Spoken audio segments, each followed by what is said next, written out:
देखिए, इस ग्रुप के नाम में 3 वर्ड इंक्लूड हैं जो कुछ इस तरह हैं। पहला है लोन, जिसका मतलब हमें आसानी से समझ में आता है। लेकिन यहाँ पर सवाल ये है कि कौन सा लोन, वो लोन जो हमने किसी से लिया है या वो लोन जो हमने किसी को दिया है, इन दोनों में से कौन सा लोन है। दूसरा, एडवांसेस, इसका मतलब भी हमें आसानी से समझ में आता है, यानी एडवांस पैसा। लेकिन यहाँ पर भी एक सवाल है कि कौन सा एडवांस पैसा, वो एडवांस पैसा जो हमने किसी से लिया है या वो एडवांस पैसा जो हमने किसी को दिया है। तो अब अगर हम इसके तीसरे वर्ड पर नजर डालते हैं तो ये कंफ्यूजन दूर हो जाती है। यानी तीसरा वर्ड है इसका असेट, यानी संपत्ति। यानी वो लोन एंड एडवांस जो हमारी संपत्ति है या वो पैसा जो हमारा किसी के पास एडवांस में पड़ा है। तो इसके तीसरे वर्ड से शुरू के दोनों वर्ड का आंसर मिल जाता है। यानी loan and advances assets group का ये मतलब होता है कि ऐसा लोन जो आपने किसी को दिया है या आपका एडवांस पैसा किसी के पास पड़ा है जो आपकी असेट है, यानी आपकी संपत्ति है, वो सब लोन एंड एडवांसेस असेट्स के ग्रुप में आते हैं।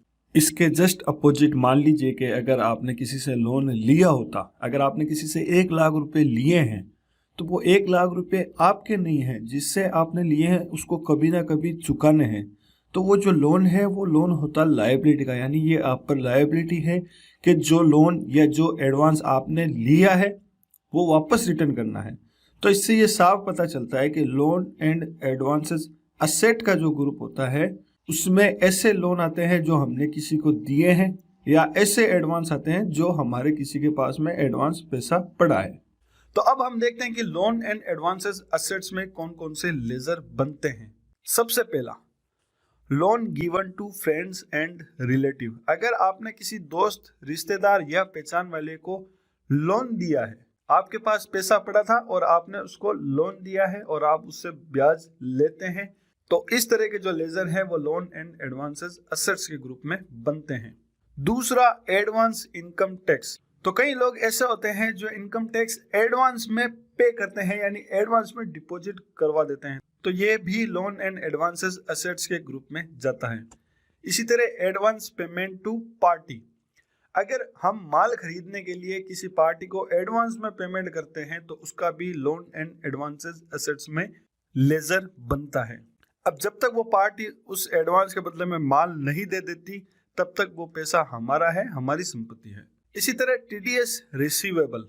अगर हमारा किसी इनकम पर टीडीएस काटा जाता है तो वो गवर्नमेंट के पास एडवांस में डिपॉजिट होता है जो हमें कभी ना कभी वापस भी मिलता है। तो इसी तरह जो टीडीएस हमारा पहले से कटा है, एडवांस में काटा गया है, वो भी लोन एंड एडवांसेस असेट्स के ग्रुप में आता है।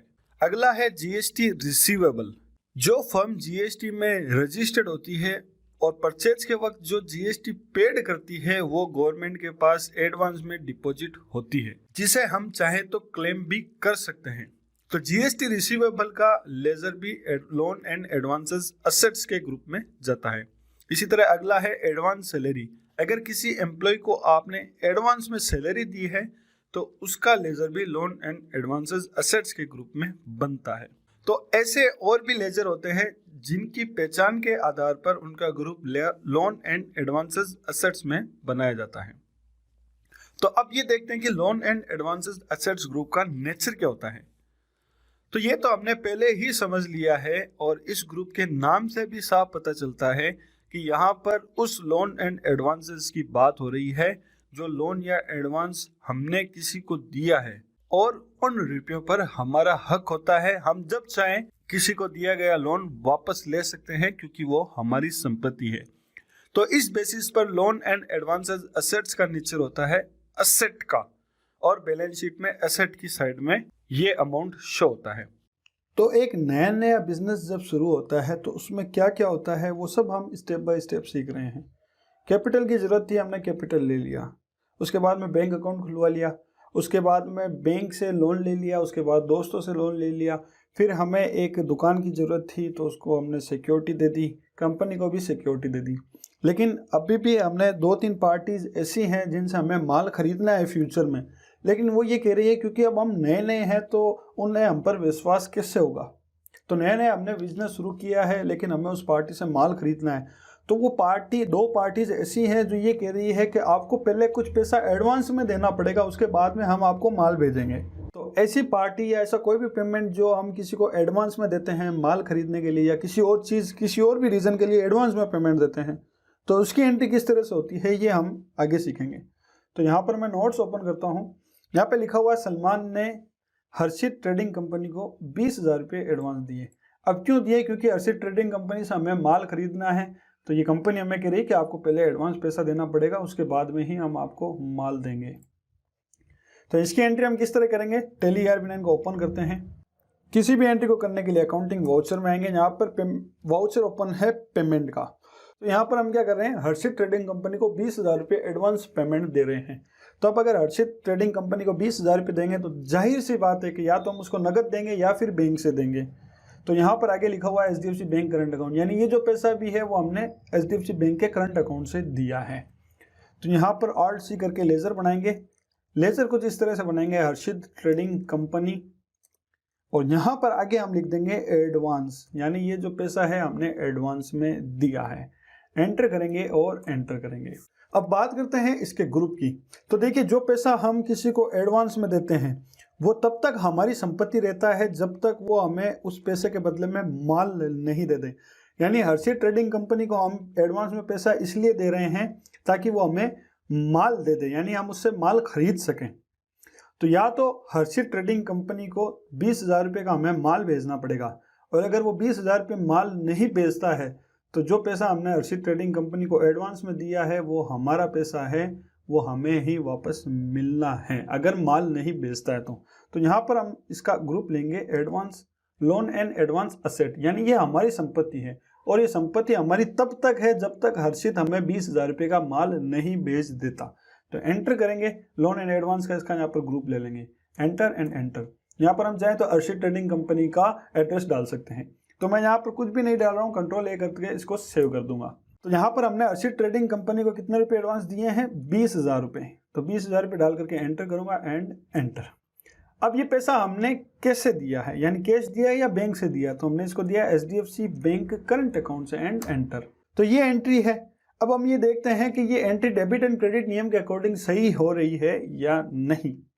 तो यहाँ पर पहला लेजर है हर्षित ट्रेडिंग कंपनी एडवांस। जैसा कि मैंने आपको बताया ये हमारी संपत्ति है, तब तक हमारी संपत्ति है जब तक हर्षित हमें 20,000 रुपये का माल नहीं दे दे। और HDFC बैंक करंट अकाउंट है वो भी हमारी संपत्ति है, दोनों ही हमारी संपत्ति है।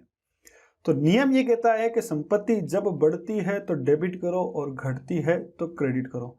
तो यहाँ पर हर्षित के पास हमारी संपत्ति बढ़ रही है और ये जो 20,000 रुपये हम हर्षित को दे रहे हैं वो बैंक से दे रहे हैं, तो 20,000 रुपये हमारे बैंक से घट रहे हैं। तो जो संपत्ति बढ़ रही है उसको डेबिट कर दिया और जो घट रही है उसको क्रेडिट कर दिया। तो नियम के अकॉर्डिंग भी ये एंट्री एकदम सही है। तो एंटर करूंगा, यहाँ पर मैं कुछ भी डिटेल नहीं डालूंगा, कंट्रोल A।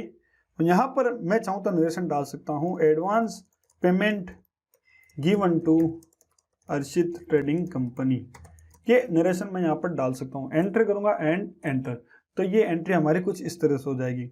अगली एंट्री फिर देखते हैं, सलमान ने वरुण इलेक्ट्रॉनिक को 30,000 रुपये एडवांस दिए। तो वरुण इलेक्ट्रॉनिक है वो भी यही बात बोल रही है कि आपको अगर हमारे साथ बिजनेस करना है तो कुछ एडवांस पेमेंट देना पड़ेगा। तो यहाँ पर Alt+C करके लेजर बनाऊंगा, वरुण इलेक्ट्रॉनिक्स एडवांस। तो यहाँ पर ये लेजर कुछ इस तरह से बन जाएगा, एंटर एंड एंटर। तो ये भी हमारा लोन एंड एडवांस हमारी ही संपत्ति है। यहाँ पर चाहे तो हम वरुण इलेक्ट्रॉनिक का एड्रेस डाल सकते हैं। मैं यहाँ पर कंट्रोल A करके एज इट इज सेव कर दूंगा। वरुण इलेक्ट्रॉनिक को हमने दिए 30,000 रुपये, एंटर एंड एंटर। और ये पैसा भी हमने कैसे दिया? ये हमने दिया बैंक के through, HDFC bank current account से हमने ये पैसा दिया। Enter and enter.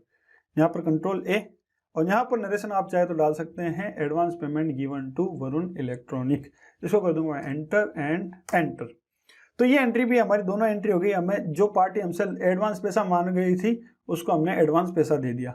अब एक बार बैलेंस शीट को ओपन करते हैं। बैलेंस शीट देखिए अभी भी 6.5 लाख रुपए और 6.5 लाख रुपए की ही है। तो इससे पहले जो हमारे पास बैंक बैलेंस 4,10,000 रुपये था वो अब 3,60,000 रुपये हो गया है। वो क्यों हो गया है? क्योंकि हमने 4,10,000 रुपये में से 50,000 रुपये एडवांस में दे दिए हैं। एडवांस जो मांग रहे थे उनको दे दिए। तो हमारी संपत्ति जो वो पहले से ही 6.5 लाख रुपये चल रही है और अब भी 6.5 लाख रुपये ही है। और अगर हमें देखना है कि किस किस को हमने एडवांस दिया तो इस पर एंटर करेंगे तो आप देख सकते हैं हर्षित ट्रेडिंग कंपनी को दिया है और वरुण इलेक्ट्रॉनिक को एडवांस दिया है। तो यहाँ पर मैं वापस बैक आ जाता हूँ। तो अब हमने एडवांस पेमेंट भी यहाँ पर दे दिया है। तो देखिए दोस्तों, इस एंट्री तक हमने क्या जो जो बिजनेस में प्रोसेस करनी थी वो कर ली है, यानी किसी को सिक्योरिटी दे दी है, किसी को एडवांस पैसा दे दिया है।